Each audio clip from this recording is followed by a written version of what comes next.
এটা আমরা 3 মাস আগে থেকে জানতাম। ভারত সরকারের সিক্রেট সার্ভিস আমাদের অ্যালার্ট করেছিল মোদিজি এবং শুভেন্দুর আক্রমণ হতে পারে এবং বাংলাদেশ থেকে বিরাট জঙ্গি গোষ্ঠী আপনার বাংলাদেশ হয়ে অথবা পাকিস্তান হয়ে ভারতে ঢুকেছে এবং তারা নিশ্চয়ই মোদিজি এবং শুভেন্দুবাবুকে টার্গেট করেছে। সিক্রেট সার্ভিস অফ ইন্ডিয়া এবং শুধু তাই না, পশ্চিমবাংলার বর্তমান সরকারের যারা পুলিশ বাহিনী বা এসটিএফ যারা আজকে এটাকে ধরেছে, আমি তাদের ধন্যবাদ জানাচ্ছি। পুলিশকে কাজ করতে দিলে পশ্চিমবাংলা পুলিশকে জানা আমরা মনে করি প্রতারবাদী দল আছে। আর সবচেয়ে বেশি এখন ওয়ার্ল্ডে তো 1 নম্বর পপুলার লোক, ওয়ার্ল্ডের যা ওয়ার্ল্ড ম্যাগাজিন যা স্টাডি করে বলছে যে অনেক বেশি পপুলার লোক, এবং এই পপুলারিটিকে অনেকে সহ্য করতে পারছেন না, হতেও পারে। তা দেখছে সিক্রেট সার্ভিস, তারা তৈরি করে দেখছে সব।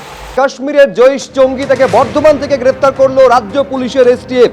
রাজ্য পুলিশের এসটিএফ এর তরফে আজকে অভিযান চালানো হয় এবং তারপরই হামিম মণ্ডলকে গ্রেপ্তার করা হয়েছে।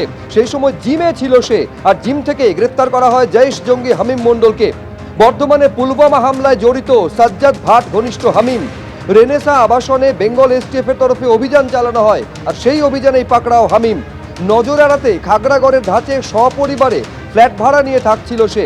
2 মাস আগেই ভাই, বোন, বাবা এবং মাকে নিয়ে ফ্ল্যাট ভাড়া নেয় হামিম। কখনো আইটি কর্মী, কখনো অধ্যাপকের ভুয়ো পরিচয় দিত সে। ধৃত জৈশ জঙ্গির কাছে মুখ্যমন্ত্রীর লোকেশন পাওয়া গিয়েছে, মোবাইল চার্ট পাওয়া গিয়েছে বলে সূত্রের খবর। নির্দেশ ছিল মুখ্যমন্ত্রীর লোকেশন ফলো করার, এমনটা দাবি করা হচ্ছে বেঙ্গল এসটিএফ এর তরফে। মন্তেশ্বরের বাসিন্দা হামিম মণ্ডল থাকতো হাওড়ার পিলখানায়। পিলখানা থেকে বর্ধমানের রেনেসা আবাসনে ঘাঁটি গাড়ে হামিম। জৈশ জঙ্গি হামিম মণ্ডলের 14 দিনের পুলিশ হেফাজতে নির্দেশ দিয়েছে আজ আদালত।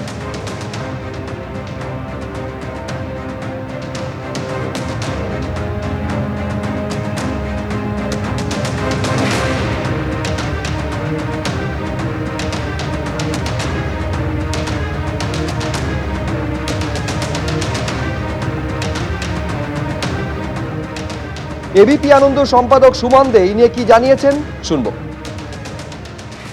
এই মুহূর্তে সব থেকে বড় খবর যে জৈশ-ই মোহাম্মদের অত্যন্ত কুখ্যাত জঙ্গি সাজ্জাদ ভাট, সেই সাজ্জাদ ভাট আমরা জানি পুলওয়ামা আক্রমণের যে ঘটনা হয়েছিল তার প্রধান অভিযুক্ত, তার অত্যন্ত ঘনিষ্ঠ অনুরাগী হামিদ মণ্ডল, তাকে পশ্চিমবঙ্গ থেকে গ্রেফতার করা হয়েছে। আই রিপিট, এই হামিদ মণ্ডল জৈশ-ই মোহাম্মদের শুধু সম্পর্কযুক্ত একজন জঙ্গি তাই নয়, সাজ্জাদ ভাটের অত্যন্ত ঘনিষ্ঠ বলে পরিচিত।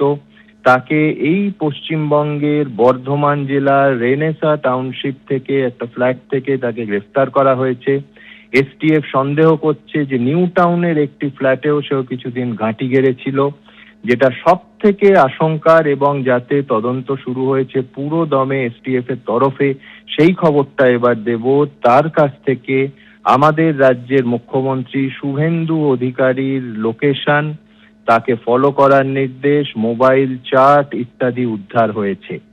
এই বিষয়টা নিঃসন্দেহে রাজ্য পুলিশ এবং এসটিএফ কে চিন্তায় রেখেছে এবং এই বিষয়ে অনুসন্ধান চলছে। এই রাজ্যে বসে কার্যত একটা জঙ্গি মডেল চলছিল, এবং সব থেকে যেটা আশঙ্কা সেটা হচ্ছে এই হামিদ মণ্ডল, সে বর্ধমানের একটি অত্যন্ত ঘনবসতিপূর্ণ টাউনশিপের মধ্যে লুকিয়েছিল, এবং তার কাছ থেকে যে মোবাইল চার্ট ইত্যাদি উদ্ধার করা হচ্ছে তাতে নিঃসন্দেহে রাজ্য পুলিশের শীর্ষ কর্তাদের এবং এসটিএফ এর কপালে চিন্তার ভাঁজ বাড়ছে। তার কারণ সরাসরি মুখ্যমন্ত্রীর নিরাপত্তার সঙ্গে এই বিষয়টি যুক্ত, এবং মুখ্যমন্ত্রীকে এই জঙ্গি গোষ্ঠী টার্গেট করেছে কিনা সেই নিয়েও কিন্তু জল্পনা চলছে। এবিপি আনন্দ এগিয়ে থাকে, এগিয়ে রাখে।